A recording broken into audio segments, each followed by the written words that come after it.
Disney confirmed the other day that the last day of operation for the Liberty Belle is going to be June 6th, and the rest of Rivers of America, thus signifying that they are full speed ahead on the renovation, the paving in of the rivers in order to convert it into a Cars-themed land. You can definitely count me amongst those that are against this decision. I love the Rivers of America. I love the Liberty Belle, just like I love the river here at Disneyland and our Mark Twain. It's perhaps, well, top 3 experiences for me at the Disneyland Resort, and certainly the same is true at Magic Kingdom. So it's going to take a lot. It's going to take a lot for Disney to convince me that this is going to be a good idea, that it's going to look great, it's going to be, a benefit for guests and for families.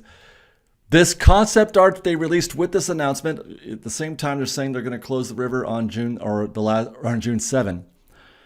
They released this concept art, and while I'm still not for this, it's an improvement. This concept art is at least an improvement, and I feel like it's almost a response to our response to their decision. What's interesting is that I would have thought there would be more people voicing their displeasure with it. I mean, there are many, but a lot of people are for it. A lot of people are into this for a variety of reasons that we could possibly get into. But I want to get into first this concept art and talk about some of what they're doing here is at least giving me more hope, I think, than I had before, that it's at least going to be not as terrible and destructive as it once was. This is the new concept art, and we've actually got a name for this place now. We didn't know what to call it. We were calling it a Cars Land, but obviously it's not, because we've already got a Cars Land, and this isn't. This is Piston Peak, and Piston Peak is a space, according to Disney, is a space that exists in Frontierland. This isn't a Cars Land. It's not a separate land. It's not a new land. It's just a space that exists in Frontierland, much the same way, I guess, Monstropolis or Muppet Courtyard exists. It's not a land. It's just a space that exists. Well, there's no land in Hollywood Studios that it's in. I'm trying to think of, Pixie Hollow, I guess, but that's too small. I don't know. It's hard to explain, I guess, but they're still calling this Frontierland. And obviously, as you'll see by the concept art, that, Tiana's Bayou Adventure is still there, and so too is Big Thunder. But okay, so the first thing that I want to note is that there's water in this image where it wasn't obvious before. There's a river, not a river of America, but a river along that left edge of the space. That river separates Piston Peak from Frontierland. That little slice in the top left corner, that's Frontierland. That's Country Bear Jamboree and Pecos Bill. That river is basically in the same place that the water is today. Again, it's not nearly as wide or as expansive as the rivers of America are, but it's water nonetheless. And there's actually a really cool looking waterfall feature that I hope they do find a way to keep. By the way, we can also set ourselves, we can place ourselves in this space by that building in the very lower left corner. If I'm not mistaken, that's the loading space for the Liberty Belle. I think they're keeping it, which is fascinating that they're keeping it. But to what extent, I don't know. Like, it's not the entrance to the space. It's just there. It's just a showpiece now. It's just placemaking. The entrance, if you slide to the right, just above the little sign there where it says "Welcome to Piston Peak," I believe that's one of 2 possible entrances. Welcome to Piston Peak, I'm sure that sign says. And then to the right a little bit is another, which you could conceivably consider an exit.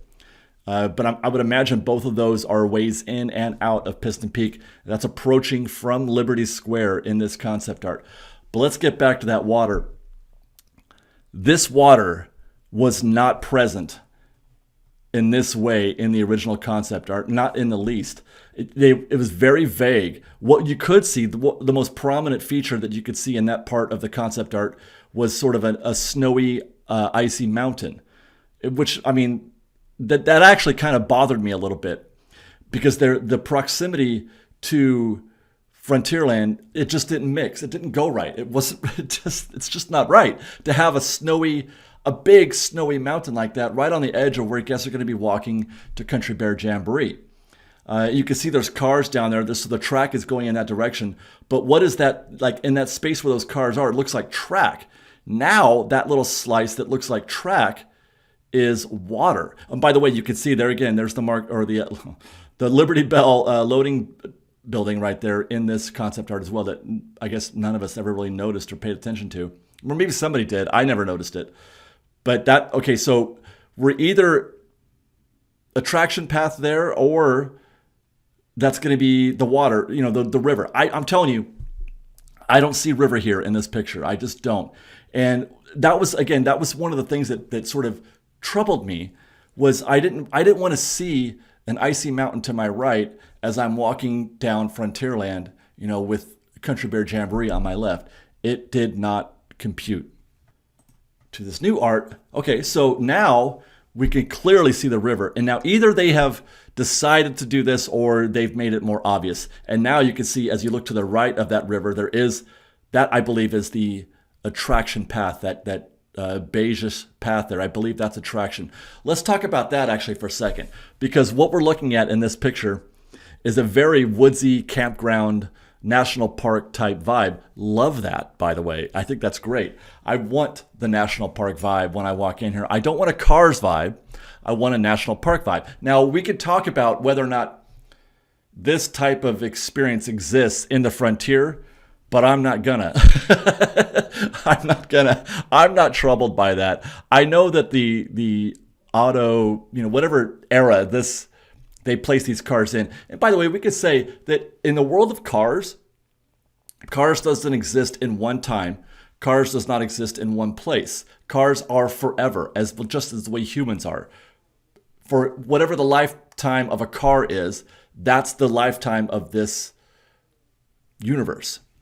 And it's everywhere. So they don't just exist in Route 66 in Arizona. Cars don't just exist there. They exist in London. We have a movie in London. Okay, so because people are saying cars should be in Arizona, it should be a desert-y kind of thing. No, it could be. There could be suburban, urban, city, whatever. They are the. I don't want to say whatever the opposite of personification is of humans. That's what cars are here. So I'm not troubled in the least by cars appearing in Frontierland any more than I am not troubled by there being no future being represented in Tomorrowland. Tomorrowland, it's not. It's just not. Cars in Frontierland are no more out of place than the lack of a future in Tomorrowland. They talk about it a little bit, but obviously the future has passed Tomorrowland by. So we'll get that out of the way first. But one thing that we're seeing here is a very campground-esque, very national park-looking experience, which I'm absolutely in favor of. That looks good. I'm encouraged by that. But what we're not seeing here really is a car. I don't see a single car in this art. I don't even see what would constitute an attraction. I don't know where the queue is. I don't know where the actual. I mean, we can kind of guess the ride path of the main attraction, that off-road rally type attraction that they're building. But it's not really. It's certainly not obvious what that second attraction is. There's supposed to be a second attraction. I think it's going to be in that little wooded pen area there, perhaps, like right there above Piston Peak. There's a fenced-in area. I think that might be it. We'll get into that some more. But I'm concerned, or I'm not concerned.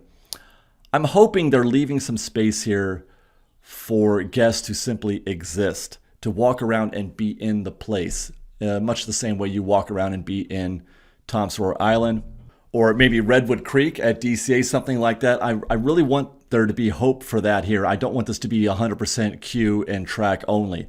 Which, by the way, let's go ahead and try to guess. I want to say some of the parts are super visible, like obvious, like where's the starting point? Perhaps this space right here, because that kind of resembles one of the concept art pieces where they're starting the off-road rally.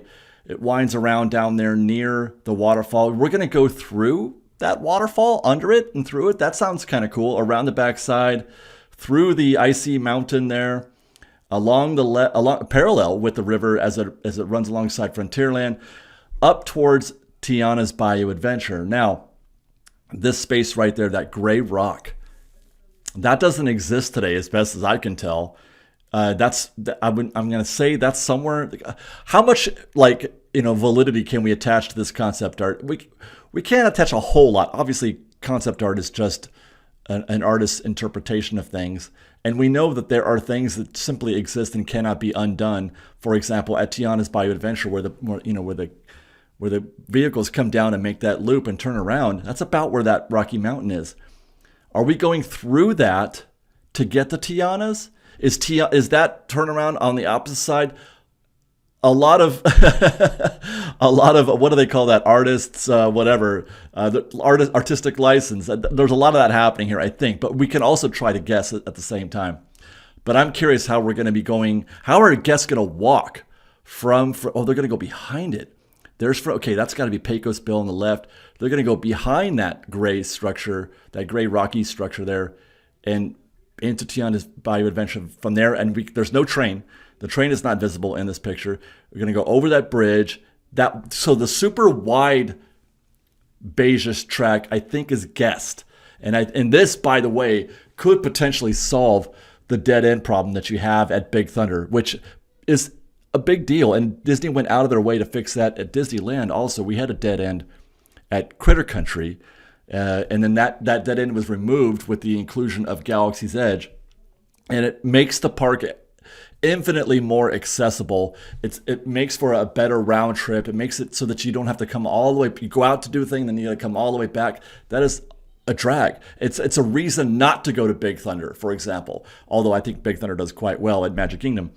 I love this. I love that they're gonna remedy that by taking you guests along the backside. That wooded bridge there is probably a guest access bridge, and it's actually gonna take you quite easily out of frame. To the right is Haunted Mansion, and possibly Haunted Mansion moving into Villains Land, becoming the opening attraction to Villains Land in much the same way that they did for Mission Breakout at Avengers Campus. Villains Land exists behind Big Thunder, right? So that's way out of frame to the right. Liberty Square is right about where J. Audubon Woodlore is. By the way, that's his name. Our host for this land is J. Audubon Woodlore, this guy, a name that they borrowed directly from the Disney shorts from back in the 50s. He was a character. He was basically a park ranger type character, J. Audubon. Same name, different spelling.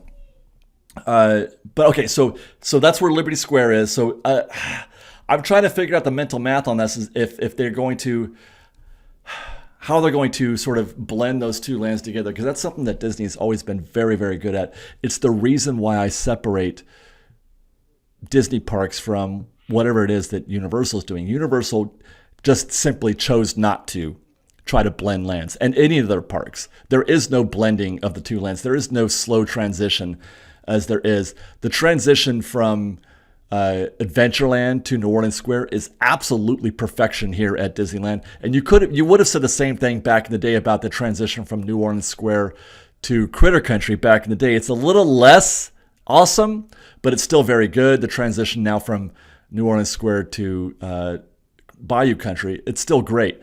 Disney is very, very good at that kind of thing. I don't. It's going to be a different. It's going to be different here. I'm really curious to see how they're not showing us this at all. But I trust Disney on that. They're very, very good at that in a way that, like I said, Universal is not. They just said, here's a portal, zip yourself into different time and space, not even bothering to try. But that's why I feel better when let's just talk about that for a second. When I went to Epic Universe, had a great time. I arrived at Magic Kingdom and I'm like, thank you. Okay. So we're being surrounded. You're being surrounded by whatever, universe you're in, what land that you're in. I'm using or universal terms. You're being surrounded and you just feel it's a 360 experience. Sights and sounds and everything. And it slowly moves from one theme to the next in a way that Universal simply does not. But anyway, I have full faith and confidence that they're going to figure that out. But I am curious, though, how they're going to do that, because there it is. Anyway, so that path back there is taking you either back to Liberty Square or to Haunted Mansion, Villains Land, or something to that effect. Again, I'm going to be super curious to see how they do that. There's going to have to be some sort of large feature that darkens and then lightens, basically. And I think that's what the goal is there. You get mountains, probably. They're probably going to do some mountains here in the entrance space from Liberty Square to Piston Peak, and then also from it would be even easier to do from the back of this space, Big Thunder, a very large mountain that changes from a deserty, foresty type landscape to a more barren, dark landscape, and that's how you do it from light to dark, and then you open it up again as you enter Villain's Land. So what else can we note here then? As looking into the actual land itself, again, I'm not seeing. I'm trying to find. Okay, so we were following the path from Tiana's. We went behind it for the walking guests, but the track is probably gonna. It looks like it's taking a right turn at that gray rock structure, and then you meet these geysers, which look to be a potential nod to perhaps Nature's Wonderland, like we have here at Disneyland, or had. I know that there are geysers present in a smaller way, but that's a lot. And I don't know, like these three right here, these brightly colored sections almost look rainbow-like. The 1, 2, 3, 4 of them, they almost look rainbow-like. Rainbow caverns, right? I mean, that's a distinct possibility. So they're going to come down that hill, make a sharp right, almost a U-turn, back into the middle of the space here, alongside that water, through that wooded tunnel, and under the bridge? I don't know. And then, yeah, it looks like it kind of curls around, and then you go over the bridge, kind of like how Autopia does here at Disneyland. So where do you start? Probably you probably start at, yeah, I'm going to say that triangular shaped structure is probably the start. That arch there is the launch, and you finish somewhere in the middle of the land there, or of the space. Do you see a lot of places for guests to walk around? I don't so much. I don't. I see mostly, because where's the queue? I don't know. I don't know where the queue is. It is a little bit more evident, I think, well, perhaps it is. I don't know. The Cars track is more evident in the old concept art. And now we can see, yeah, actually, as I look at this, it does start to make more sense. The top middle, top left is Tiana's. There you can see the train station next to it on our right as we look at it, and then Big Thunder. And then, yeah, you can see that sort of wide path in the back there cutting in front of Big Thunder. I don't see any geysers or anything like that, but there is a little bit of spouting something there. And then you can see guests having the opportunity to either turn right and head back towards Liberty Square. Lots of trees. Loving that in this concept art now that I think about it. This could be just artistic license, but lots of trees. And that, the mountain range there with the snow-capped mountain range, creating that definition, a berm, as it were, in between the two. But lots of trees separating this space from Liberty Square. You have the opportunity to turn right at the top again. You have the opportunity to turn right and head back towards the entrance to Piston Peak or to Liberty Square, or turn left into, that's Haunted Mansion. They're turning left into Haunted Mansion. And yeah, I'm going to have to go ahead and say that's going to become Villain's Land. Now, the question is, are they going to build these at the same time? Probably not, I think. Probably not. Can they do that? Would Disney be so bold as to build Piston Peak and Villain's Land at the same time? I guess we'll have to stand by. Other than that, there's nothing really more we can learn from this concept, or at least I can't. I'm definitely open to any comments or observations. What I'm not seeing is a restaurant in this art. I don't see a restaurant here. One is a little bit more possible. You see smoke coming out of that triangular structure in the middle where we imagine perhaps the beginning is. And there you can see the RCN. Is that what that is? RSN. Oh, yeah, the Racing Sports Network sign. That looks like where you could be beginning the race, perhaps. But there's smoke coming out of that, so that could suggest food. The building certainly does look bigger. There's more going on behind it than there is in the new concept art. So I don't know if we're going to be getting a a proper restaurant or if it's just going to be like quick service or even just ODV carts. Because this is not a fully operational, it's not a full land. Although we are getting 2 attractions. Okay, so I'm interested to hear your thoughts, you guys, on this. And I'm interested to hear your thoughts on the closure of the river on June 6th. Or that'll be the last day. And then on June 7th, by the way, and we're going to be there. I'll be at Magic Kingdom on both of those days, June 6th and June 7th. I'm going to be there to ride the Liberty Belle for my last time. And then I'm going to be there to ride the Disneyland or the Walt Disney World Railroad. I am struggling with this a lot. To ride the train because it's not going to do a Grand Circle tour anymore. It's not going to go around the whole park. It's going to shuttle, as I understand it, between Main Street and Fantasyland. It's going to take guests to go to Fantasyland, and then it's going to go backwards to Fantasyland and then forwards from Fantasyland back to Main Street, back and forth. The train will not go through Frontierland or along the rivers of America in any capacity. That's how invasive this project is going to become. It reminds me a lot of when they built Galaxy's Edge, to be honest. The train went down completely for us in that time. We didn't do any sort of shuttle service. The train went down completely. The river went down for 3 years, and the train went down for 3 years, or close to it. And I remember thinking, how in the hell am I going to survive?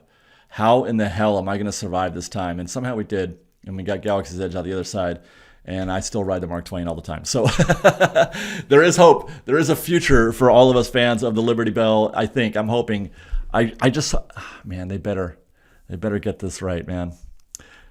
Let me hear your thoughts in the comments below. Until next time, we love you. Be safe out there. Be kind to one another. Respect.